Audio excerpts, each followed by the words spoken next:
نحمده ونصلي ونسلم على رسوله الكريم اما بعد فاعوذ بالله من الشيطان الرجيم بسم الله الرحمن الرحيم عن عمر بن الخطاب رضي الله تعالى عنه قال قال رسول الله صلى الله عليه وسلم ان الله يرفع بهذا الكتاب اقواما ويذو به آخرين او كما قال عليه الصلاة والسلام۔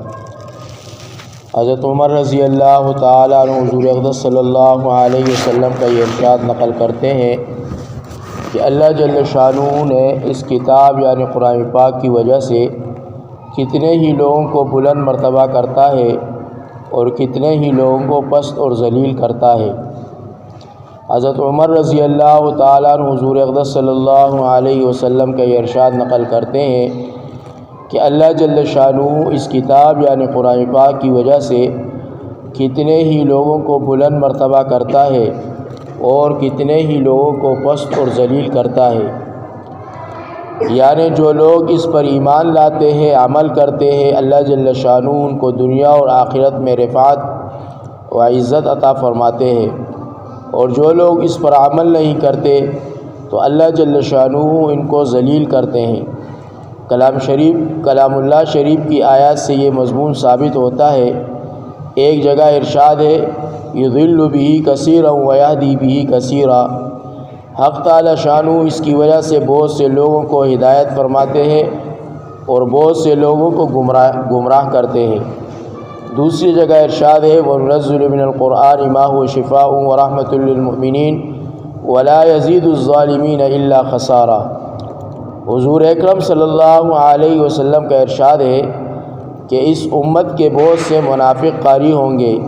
بعض مشائخ سے احیاء میں نقل کیا ہے کہ بندہ ایک سورت کلام پاک کی شروع کرتا ہے تو فرشتے اس کے لیے رحمت کی دعا کرتے رہتے ہیں یہاں تک کہ وہ فارغ ہو، اور دوسرا شخص ایک سورت شروع کرتا ہے تو فرشتے اس کے ختم تک اس پر لعنت کرتے ہیں۔ بعض علماء سے منقول ہے کہ آدمی تلاوت کرتا ہے اور خود اپنے اوپر لعنت کرتا ہے اور اس کو خبر بھی نہیں ہوتی۔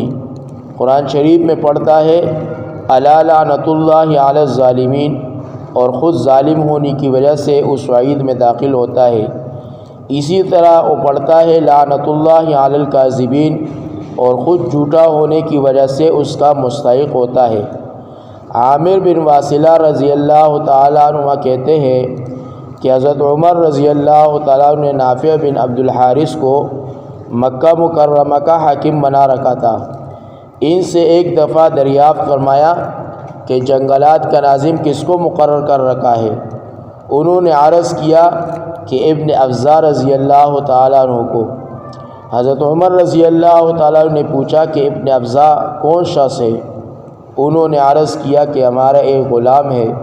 حضرت عمر رضی اللہ تعالیٰ عنہ نے اعتراضاً فرمایا کہ غلام کو امیر کیوں بنا دیا؟ انہوں نے کہا کہ کتاب اللہ کا پڑھنے والا ہے۔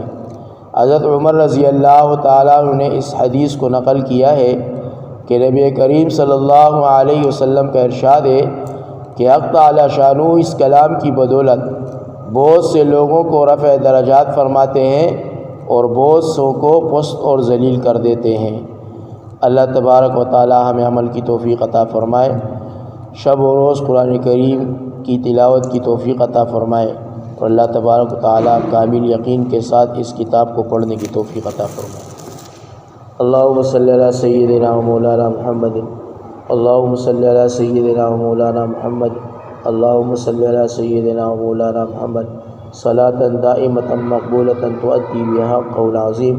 یا رب صلی وسلم علی صاحب الامم، ربنا ظلمنا انفسنا وان لم تغفر لنا وترحمنا لنکونن من الخاسرین۔ سبحان ربک رب العزۃ عما یصفون وسلام علی المرسلین، آمین برحمتک یا ارحم۔